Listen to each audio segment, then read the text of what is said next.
Hello, my name is Frank Gaffney. I'm the Executive Chairman of the Center for Security Policy, and we are very pleased to be hosting and otherwise helping spread the word with a good friend of the Center, a man who formerly served his country, Peru, as its first vice president, also as its foreign minister, also as its permanent representative to the United Nations. He was also the chairman of the Foreign Affairs Committee of its Congress during a time when he was a member of that body. He is in the United States to help us understand what has happened to his country in the course of recent elections there, specifically the election of a man who is clearly a communist and is associated with a terrorist organization's political arm, at the very least, the Shining Path.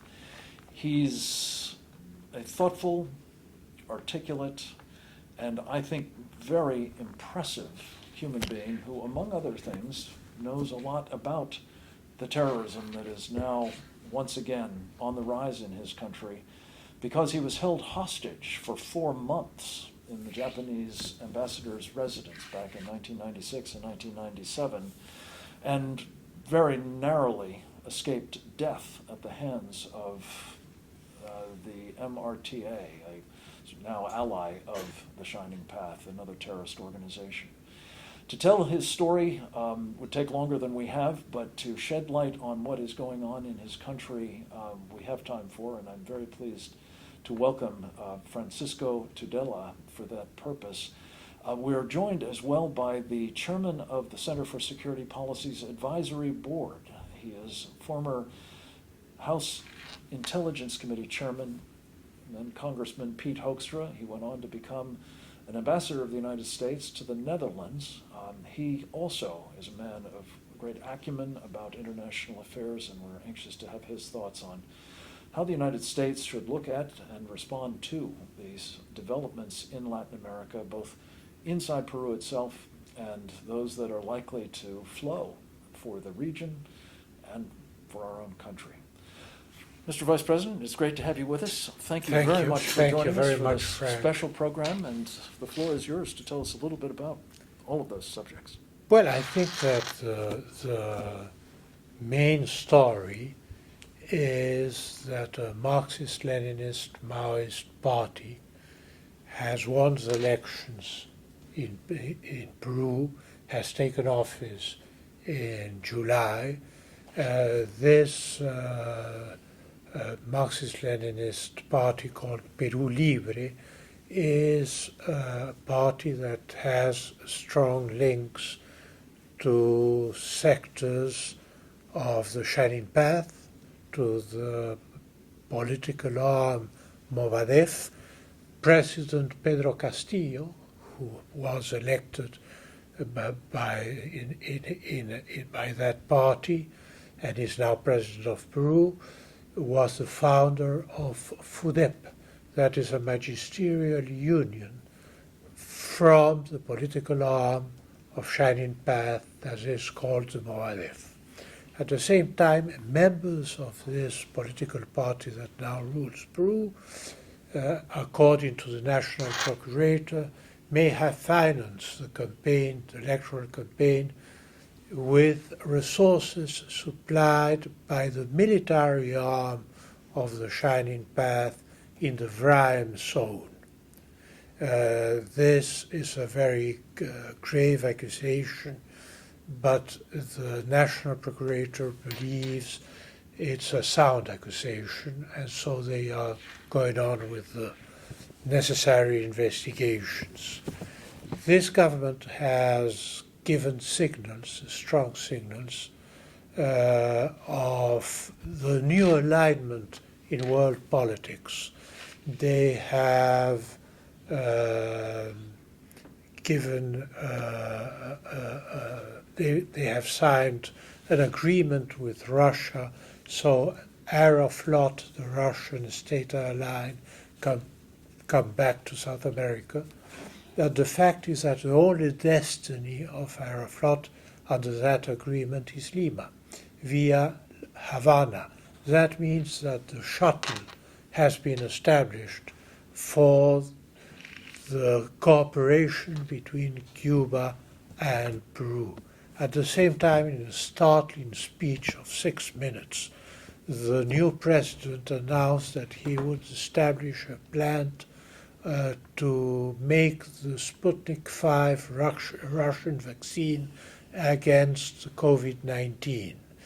As you all know, the OAMS has put in suspense or discarded that vaccine, and anyway, the announcement was very odd because the plant would be ready in 2023, so it's not a subject matter for a speech to the nation. But it is, in diplomatic terms, a strong signal of alignment with Russia. In the same line, they have recognized a fictional republic, the Sahrawi Arab United Democratic Republic, that in fact is a cover-up for the Polisario Front that operates from Tindouf in Algiers, attacking the Western Sahara that is under Moroccan sovereignty. The US recognized Moroccan sovereignty in December, a few months ago, and now Peru is recognizing the opponents of the US decisions that are this Sahrawi Republic and its sponsors that are Algeria and Russia. So the signals that are sent to the world are very strong about the new alignment of Peru. At the same time, President Pedro Castillo made a visit to the Chinese embassy to pay his respects to the Chinese ambassador. Usually ambassadors go to the House of Government and not the other way around. But anyway, it happens that way. China in the last 10 years has increased its presence in Peru and now is very strong. They have invested around $30 billion in different activities, mainly mining. 170 Chinese corporations, including the Commercial Bank of China, Three Gorges, Shugang, etc., are in Peru. 63% of all mineral exports of Peru go to China. 24% or 24.6% of Peruvian exports go to China. China is the first commercial partner of Peru. The United States comes second place with 20% of exports to the US. And so this new government that has changed sides from the traditional Western alignment of Peru, and that is Marxist, Leninist, Maoist, even if when asked, President Castillo says he's not a communist. Of course he's not a communist. No socialist of the 21st century, no Bolivarian president, no Chavista president or Peronista president in Latin America would say that he is a communist. They would always say that they are socialists. This government has sent to the Peruvian Congress a bill proposing to modify the constitution to be able to call for a new constituent assembly and make a new constitution. That is constitutionally forbidden. Only Congress can modify partially or totally the constitution. So it's against the law. At the same time, they have sent a bill by which they propose to redistribute the frequencies of TV stations and radio stations. As you might also understand, wealth is redistributed, not frequencies. If the frequencies are redistributed, in fact, we are clamping down freedom of the press. And now they have asked Plus Petrol, the company that exploits the main gas fields of Peru in Camisea, under a contract protected by law, to renegotiate the contract for the benefit, says the letter sent to them, of the Peruvian government and the Peruvian people. That means that if this company refuses the terms that the government proposes, they might be nationalized. Under the Peruvian constitution, a vote of non-confidence can only be given 2 times. After the second time, Congress is dissolved. Congress is now the only line of defense between this party in government and the freedom in Peru. If these bills are refused by Congress and the government makes 2 confidence questions about these bills and they are refused by Congress, so by a vote of non-confidence, then Congress will be dissolved. China is very strong now in Peru, and they are building a very important port to the north of Lima. It has 42 hectares of extension. It has a mole of 400 meters long, 59 meters wide, and has a draft of 17 meters. It's a huge commercial port, and the Chinese authorities have said that Peru and that port will be the hub through which China in the Pacific, in the Western Pacific, will get into South America. At the same time, it's impossible not to see that that port, with its huge installations and logistical capacities, may serve also military purposes and may host easily a Chinese Popular Liberation Army Navy strike force. And that would pose a hemispherical threat for our neighbors and also for the Northern Pacific. And in that sense, Peru now faces a transformation that in only 50 days of government have shifted our place into the world. Maybe quoting Darth Vader, we could say that we are sliding to the dark side of the world, and we are on the verge of losing our freedoms. There is nothing to the left in the world than Maoism. Maoism is the maximum that Marxism has produced in the left. It's the most extreme communist position in the world. So it's the first government in Latin America that has that characteristic. You could say that Venezuela, Argentina, Bolivia have far-left governments, and you wouldn't be wrong. But those far-left governments are normal socialist parties by Latin American standards, or a combination of nationalism and socialism, that, like the case of Argentina, or absolute dictatorships, like is the case of Venezuela. But in any case, none of those governments is Maoist. None of those governments is integrated by people who have links, ideological links to China, and those links will permit the presence of China, of Russia, and even of Islamic Iran to increase in Peru in the next months and years.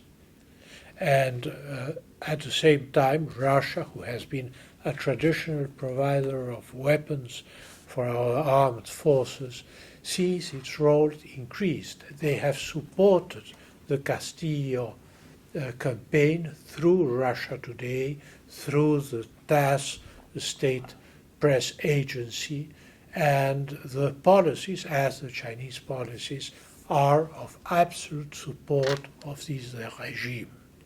So we are in dire straits, and Peruvians have been making huge demonstrations in the streets to fight for their freedom, to protest against members close to the Shining Path terrorist movement, or even members of that movement, to be in the Council of Ministers of Peru, to have members linked to those organizations as congressmen. But anyway, that's the reality, and that's the battle for freedom that we now face. Thank you very much, Mr. Vice President. We are going to turn next to Congressman Hoekstra to address, I hope, among other things, Pete, the question of whether over the years in which you have served in various senior positions, you have been struck, as have I, by the relative inattention of our government to Latin America, not just Peru, but basically most everything that happens south of our border. And perhaps among other comments you might make about what you've just heard, why that is, given the stakes for us in what happens in these countries of Latin America. Yeah, well, thanks, Frank. It's good to be with you. Addressing that question head on, we've been distracted. Okay, I mean, we do look south, but not much further than the border with Mexico. And obviously, as we can see right now, that alone takes a tremendous amount of our time and energy. There have been some discussions. I think the Vice President went all the way down to Central America to meet with a couple of people to talk about how to control it. The roots of the problem. The roots of the problem. But as you take, I mean, I started serving on the Intelligence Committee on 2001, visited 84 different countries. I think I visited one country in Central America, South America, Colombia, because we have a huge interest, and Speaker Hasser was very involved with them on, counter drugs efforts and strengthening democracy and the government in Colombia. I went to Mexico, but other than that, my time was very simple. It was Europe, the Middle East, and Asia. Tremendous concern about in relationship with what we do with Japan, South Korea, China, and then Pakistan and Afghanistan. And I visited, I don't know how many stands there are, but I made it to most of them. Because that's where the energy and the focus was. The economic interests were tied to China and Japan and South Korea. The security interests were tied to the Middle East, Afghanistan, and the other stands. And so that's where we have so much capacity in terms of bandwidth, in terms of dealing with the issues. It's not an excuse. Obviously, we're very, very concerned, and these kinds of developments in South America are very troubling. We don't want China to have a foothold here in South America. We don't want Russia and China to have a bigger foothold. We don't want to do anything to strengthen Cuba in these types of issues. So I think it's primarily bandwidth, and I don't think we have the culturally, for whatever reason, we don't link as much down there as what we obviously do to Europe.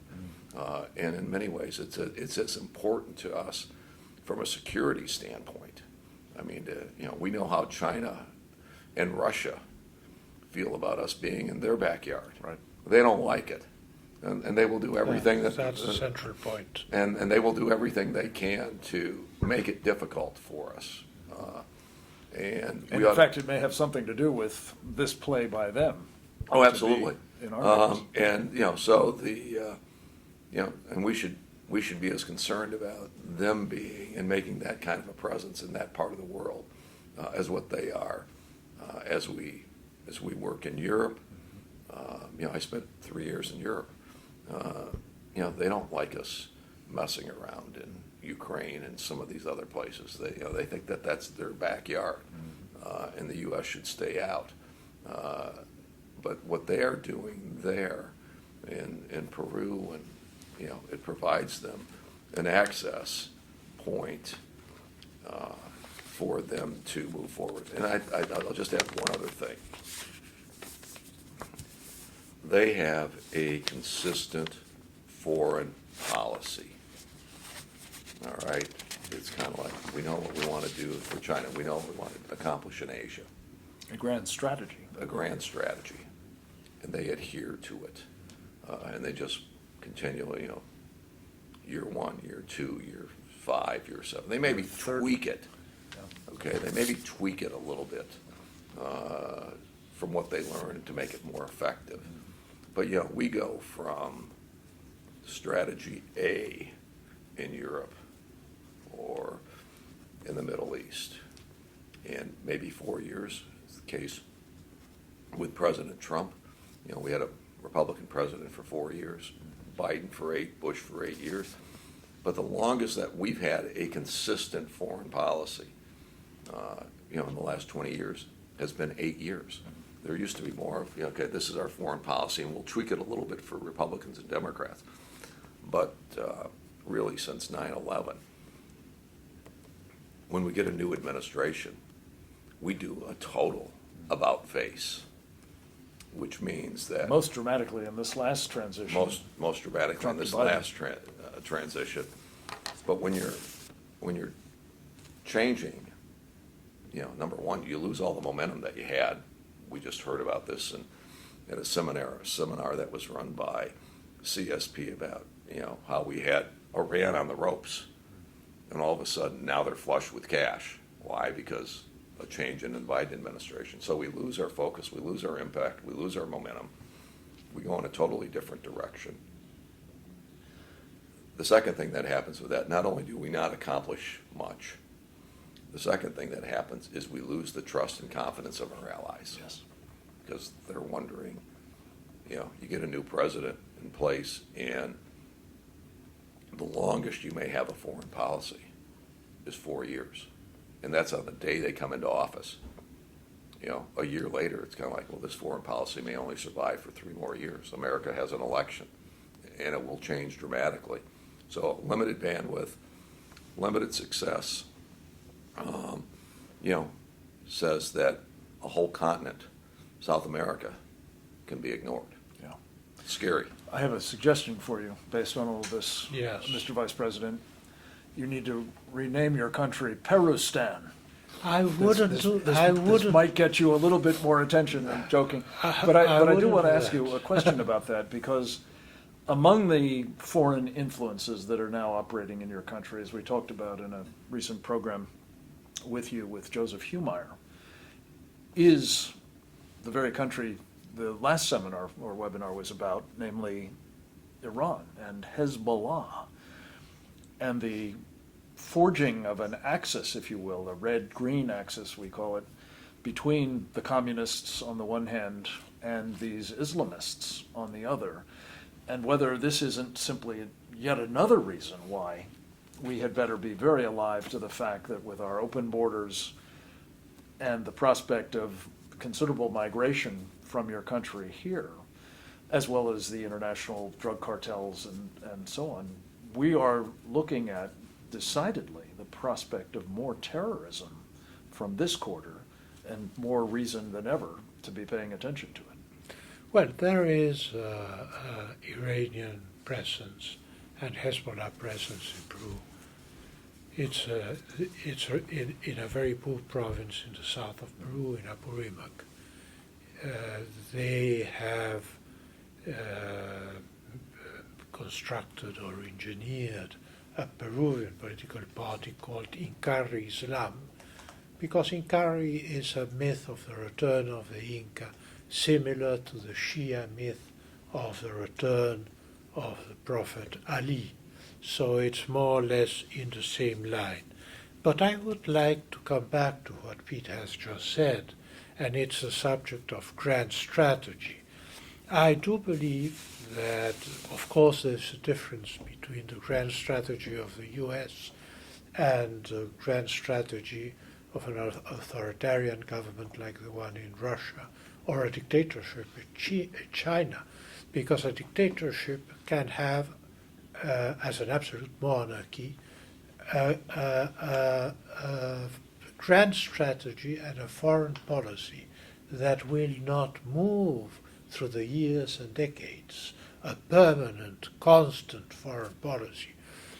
Democracy is subject to control by the media, criticism by the media, and change of government every 4 years. And so a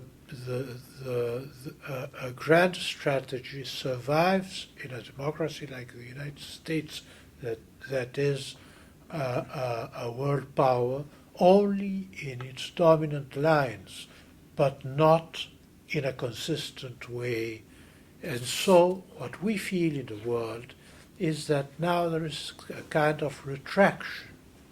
And that retraction is that the US is trying to rethink its strategy in the world and try to strengthen its position where it should be, in NATO, in Asia, and in the Middle East, and of course in the continental US and Canada.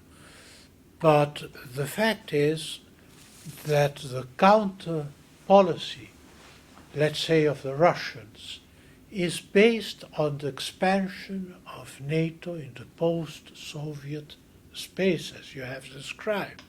So what they are doing is replicating that in South America.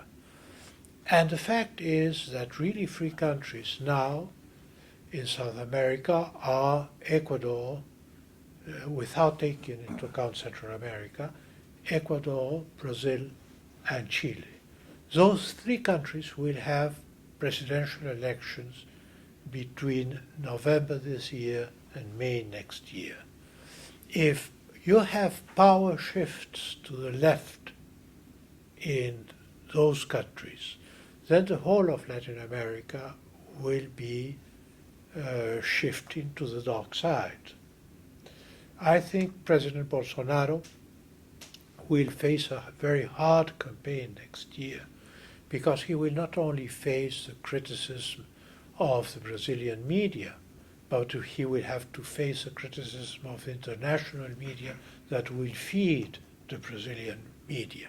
Chile is weakened because Congress was not strong enough to deny the pressure of the left to modify the constitution to permit a constituent assembly. Now they have a constituent assembly presided and dominated by the left that will produce a left-wing constitution, and they will have presidential elections this year. And in the case of Colombia, the presidency of President Duque is weak, to say the least, and all seems to indicate that there might be a shift. I wouldn't say that China is beginning to get into Latin America or that Russia is beginning. They are there since a long time ago. Russia is in Peru since the 1960s. China began its presence in the 1990s, but in the last 10 years, they have invested $30 billion in Peru.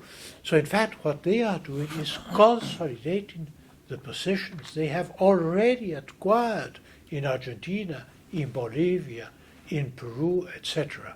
So this is a major problem, I think, for many nations in our Western Hemisphere. What you and I talked earlier, and what I was interested and intrigued with was that you discussed the steps that the Chinese have taken, either with social media divisions, I think is how you called it, the same types of strategies that we are seeing here in the United States, but that they've been they've been using those strategies in South America, so that at this point they because those strategies have been in place, they now benefit from that infrastructure that they put in place over the last 10, 15, 20 years. That's right. Can you explain that a little bit? What they've done? The Well, I would divisions say and- that it's a socialism of the 21st century. It's not just a Chinese thing. Of course, China has a very strong position. President Xi Jinping has said this week that the U.S. is using democracy to pressure different countries in the world.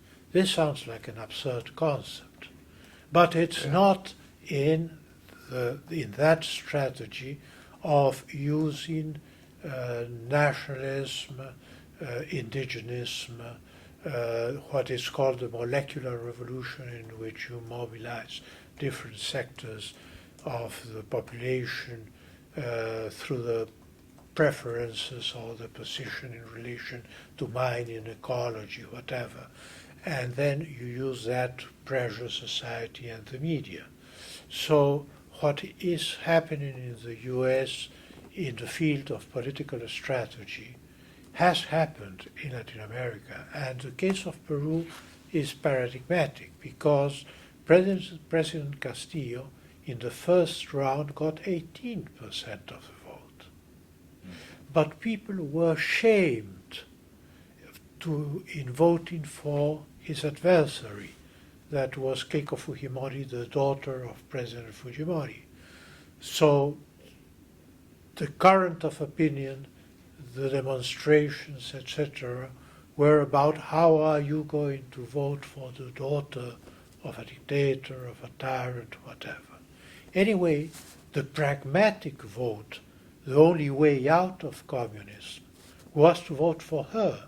And that's why people that were in different political parties, like is my case, we asked the people to vote for her. I was in Avanza País with Fernando de Soto, the author of this economic bestseller, The Other Path.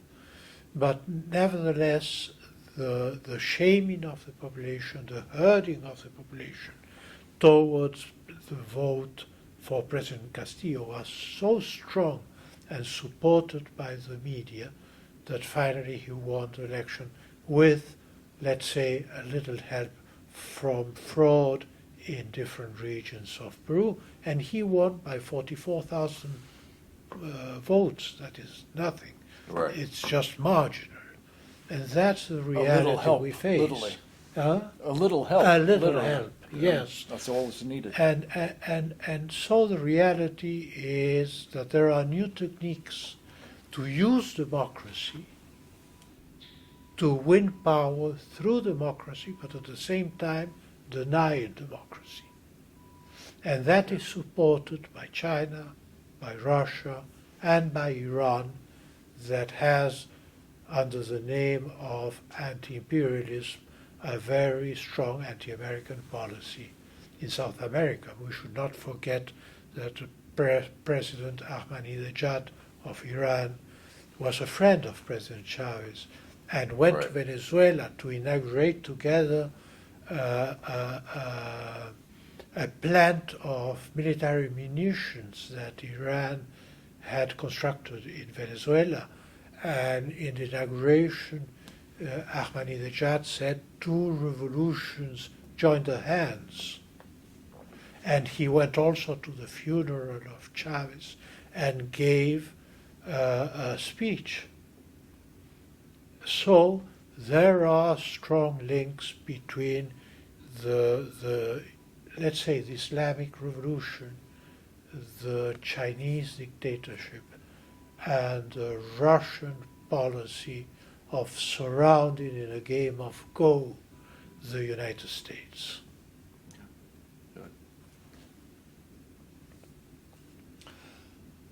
Let me ask you about one other piece of all of this, and we'll perhaps wrap with this. We have in the United States, I think, a growing appreciation of the danger China poses. COVID-19 being simply one of the most oppressive examples of the actual mortal peril that it represents to our country, what we call the Chinese Communist Party virus. Your own country has been terribly afflicted by it as well. Strongly afflicted. Is there no connection being made by the Peruvian people between what China is doing in that domain, what they're doing to your economy, for example, by expropriating jobs, what they're doing now increasingly with the growing influence operations, the infrastructure, the dangers of having your phone lines and data tapped and mined? I mean, to what extent do the people of Peru understand this threat? Our phones and data are not tapped, they are Chinese. One of the main imports of Peru is 5G, artificial intelligence, informatic Huawei systems. No? And the problem of the loss of jobs began very early, at the end of the 1990s, when the Chinese imports began to inundate Peru, and not only Peru. And so Peru had a very strong textile industry, cotton and wool. Well, that industry was wiped away Sure. by the presence of China, and there were very strong protests, not only of the owners of the big companies, but of many owners of small companies, and many people who traded in these textiles. They were just put outside of the picture. The same has happened in all the countries of Latin America. I remember visiting a Peruvian consul in Bolivia who was an industrial. He was an honorary consul, and he had a shoe factory. And he said, well, the Chinese are killing my business. I cannot compete with shoes that cost $8 in the Bolivian market after paying the costs of shipping, etc., Right. and tariffs. So the problem that China poses to the world is that we all believe in free trade. Free trade has been an essential axiom of the construction of the Western world. But now when you have a country that benefits from free trade, but it's a dictatorship.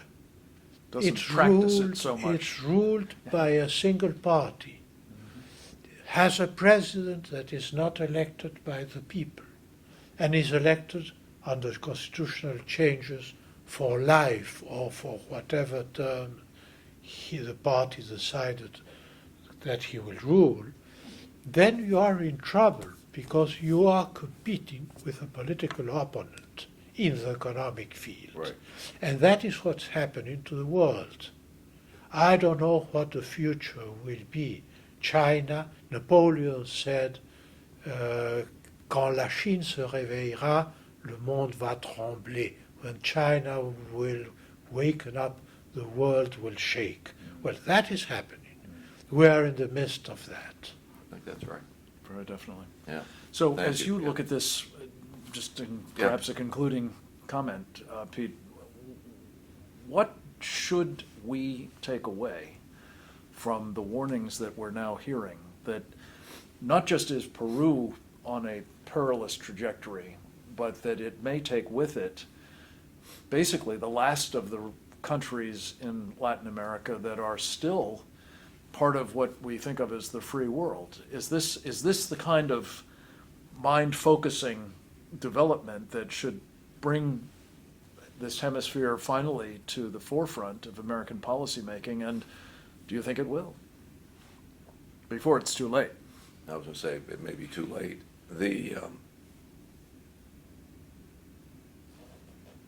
The answer is not diplomacy. The answer is also not war.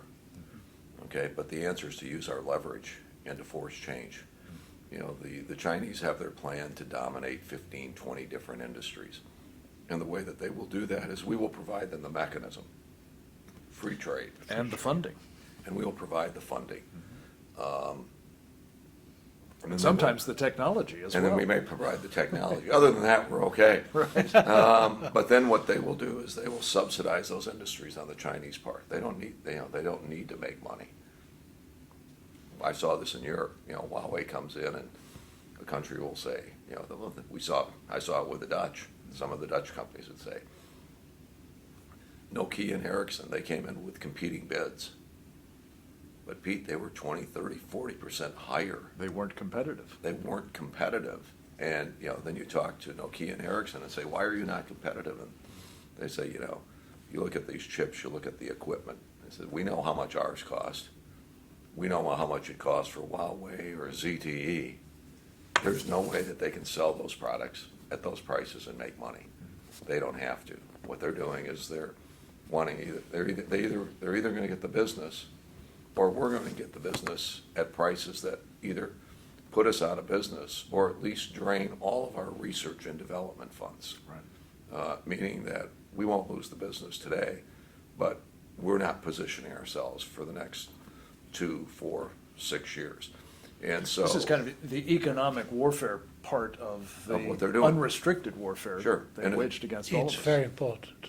And as soon as they dominate the technology, they will dominate the industries. So, we heard Ted Cruz speak at a Republican event in Michigan over a few days ago. And he says, I'm going to tell you the truth. Okay? I think he started the whole thing off. America's a great country. The Chinese are bastards. And so we need to wake up America for what this is. The Chinese are not this great source of low-cost T-shirts, low-cost shoes, which is what we thought 20 years ago. That's right. They're not competitively, they're not fair traders. They steal our technology. They undersell their product. We have to recognize who they are and what their goals and objectives are, and we need to wake up. This is a wake-up call for America. And hopefully we will respond before it's too late. But I really think it's one of my missions as I look at what I'm going to do over the next couple of years, is to wake up America to the threat that China poses to us as a country, and to our way of life, to what my kids will have. And that if China becomes the dominant force on the planet, their lives will be significantly different than what mine was. My parents immigrated to the United States for opportunity, freedom. It was the place to go. That may not be where we will be in 20 years if we don't confront this real threat from kind of this, three parties that you're talking about: Iran, Russia, and China. They have different goals and strategies. They're not unified, except in one: to weaken the United States. That's right. They have different objectives, but they combine. They serve each other. The Chinese are for profit and making money and getting stronger. But the money the Chinese funnel, let's say, to Latin American or African countries, is used by the Russians because they appear immediately after and sell weapons. Yeah. And so this new money that is in the hands of these governments is funneled out to Russia, and Russian arms replace the money. And I would like to make an additional observation. Maybe to talk about Chinese capitalism is a myth. Maybe that capitalism doesn't exist. Because in fact all these huge companies like Three Gorges or let's say Costco, shipping and ports, operate in capitalist mode, but the seed capital was provided by the state. And if they don't do what the state wants, Yes. they are destroyed. And I will give an example. Jack Ma of Alibaba. He made some not convenient political comments, I think in February. Yeah. He disappeared for 2 months. I don't know if he was sent home or to a education school or whatever, but he disappeared. And then Alibaba and all his business were destroyed under the pretext of applying anti-monopoly laws to that Yeah. industry that he had successfully built. And Highly selective. now Jack Ma is nobody in China.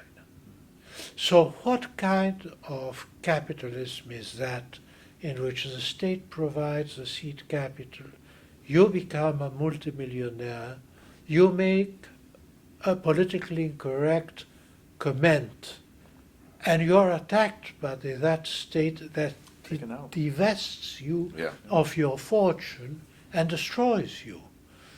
So we must be consistent. There is no capitalism without individual freedoms, Right. without freedom of expression, without free will of the individual. Right. So the phenomena of Chinese capitalism is a phenomena, it's a new form of state capitalism. Fascism.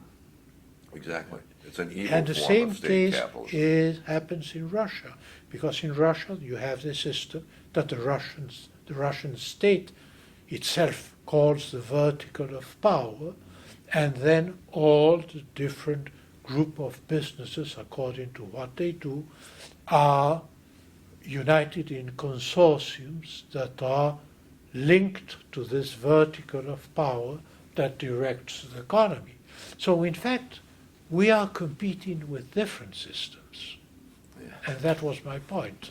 The scary thing here is, as you described, some of the corporate behavior as being, a slave to the government. There are some that would say in the United States we are seeing the same thing in same some of our phenomena. corporation, but that requires a whole other It's program. another conversation for Another day. conversation We for look another forward to day, having but- it with you. Yeah. Congressman, I want to thank you for Always what good to be the with you. mission Thank is you. that you've set yourself on, and not least that you're chairing our advisory board at the center, because Yeah. it's our mission too, to awaken the American people to these challenges. Mr. Vice President, thank you very much for being Thank here you for very this much, extended Frank. It was a visit very interesting and the chance to have it Thank you for conversation. being talk here. on Appreciate all it. of these subjects, and we hope you'll stay tuned for more of them at securefreedom.org. This is Frank Gaffney. Thanks for listening.